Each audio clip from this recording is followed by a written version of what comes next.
So welcome to the model number 3, that heat treatment. As previous discussion, we are discussing about the annealing, and now we are discussing in detail about types of annealing. Okay, so first one is full annealing.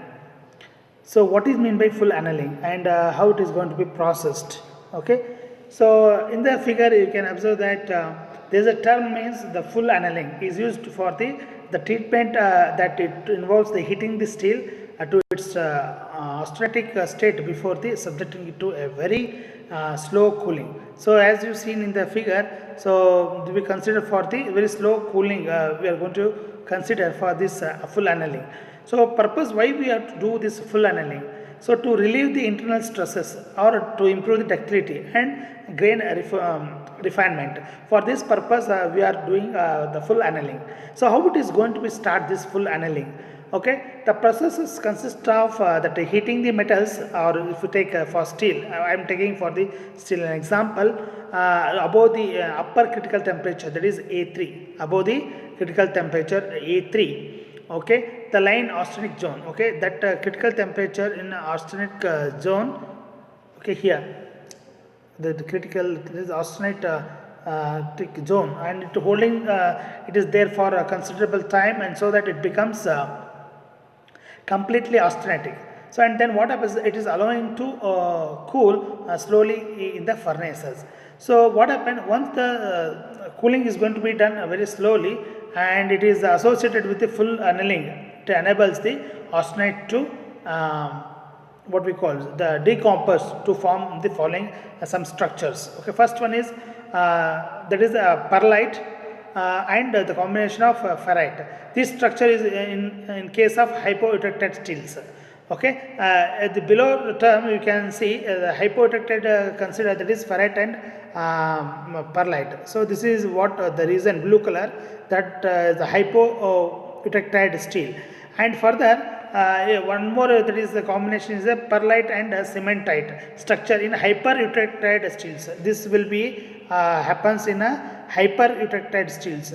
So these phase are recrystallized completely in this process, and this structure is going to be refined, and the metal gets softened with improved mechanical properties. For example, for the temperature range, have you just you observe that for hypoeutected steels, that is less than 0.83 percentage of carbon. Okay, so in the line you can observe that. So here exactly the 0.8, so it is less than that for temperature range is for less than 0.83 carbon. So the metal is going to be heated to about for 50 to 90 degrees centigrade. Okay, and above this upper critical temperature, that is A3 line is going, A3 line, that is what we call austenitic phase, that is yellow line, yellow ray area. Okay, this is the A3 line of above the A3 line, and for hyper-eutected steel is greater than, because here you can observe that it is greater than 0.83 percentage carbon. The metal is going to be heated about 50 to 90 degrees centigrade, and above the lower the critical temperature, that is A1, that is A1. So you can see, observe that the lower the critical temperature, that is A1 line, and above the eutectide temperature, that is 727. See here 727 degrees centigrade. So that will be eutectide temperature will be maintained. So why we are using, and where the applications of this one is used for the low and medium carbon steels that we are going to be machined, or what we call it will experience the expensive of plastic deformation. So there is extensive plastic deformation during the forming of operations. So these are all about the full annealing. Then we'll discuss about the process annealing, or we call it as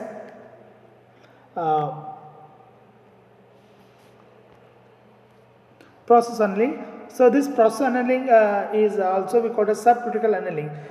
This is going to be a process carried out on low carbon steels and revert of the effect of cold work.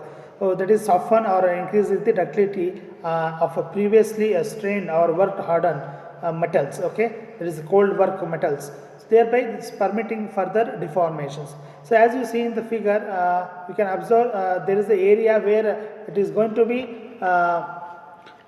highlighted, that is process of annealing from ranging from 0 temperature to within that is 700 degrees centigrade, okay, around 650 degrees centigrade, okay. So purpose of this one is to soften and increase the ductility of previously strained hardened metals, okay. And this process is going to be taken place as you have seen in the figure.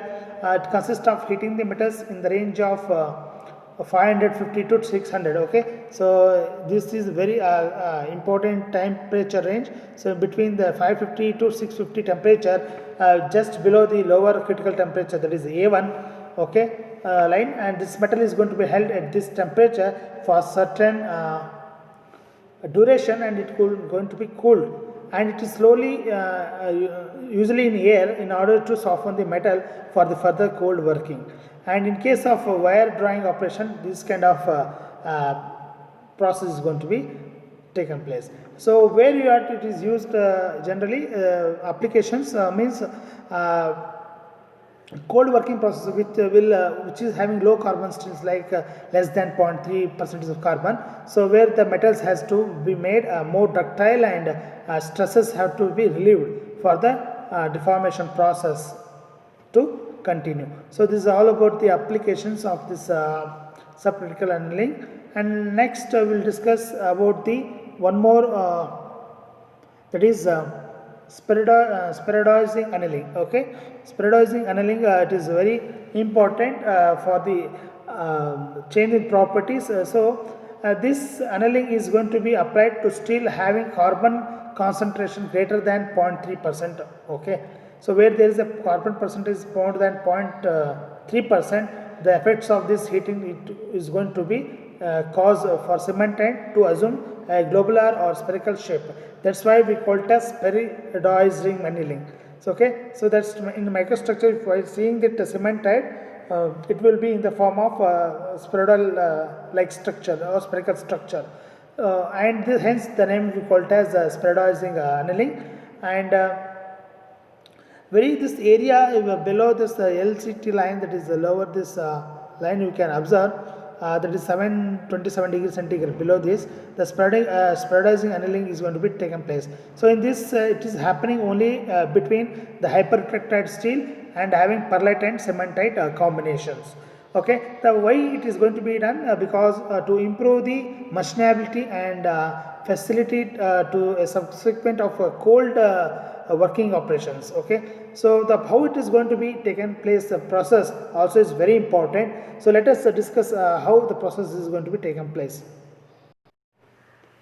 So the process is taking place under a certain set of temperature, that is it is going to be heated at around 30 degrees centigrade below the lower critical temperatures, below that A1 line, and held there is several of hours to allow the cementite to change the into spherical form, and then it is allowed to cool slowly in the furnace.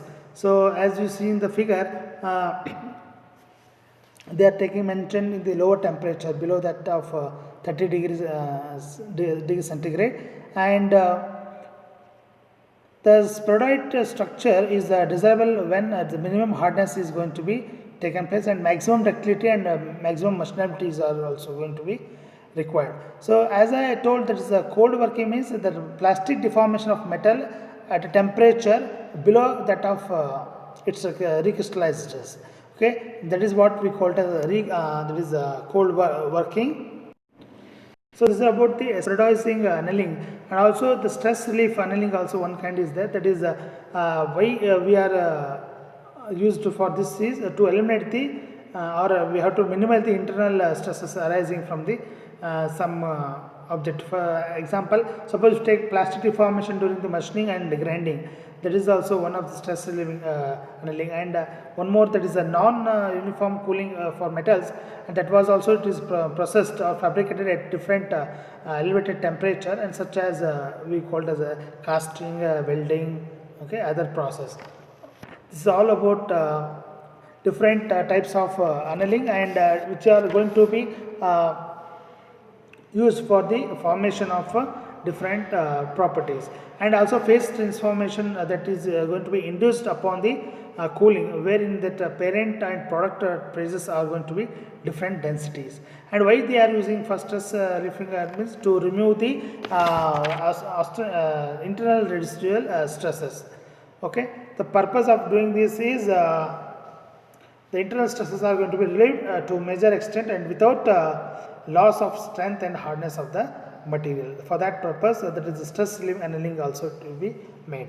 So I hope you understood all types of annealing, and we'll discuss some of the concept in the next video. Thank you.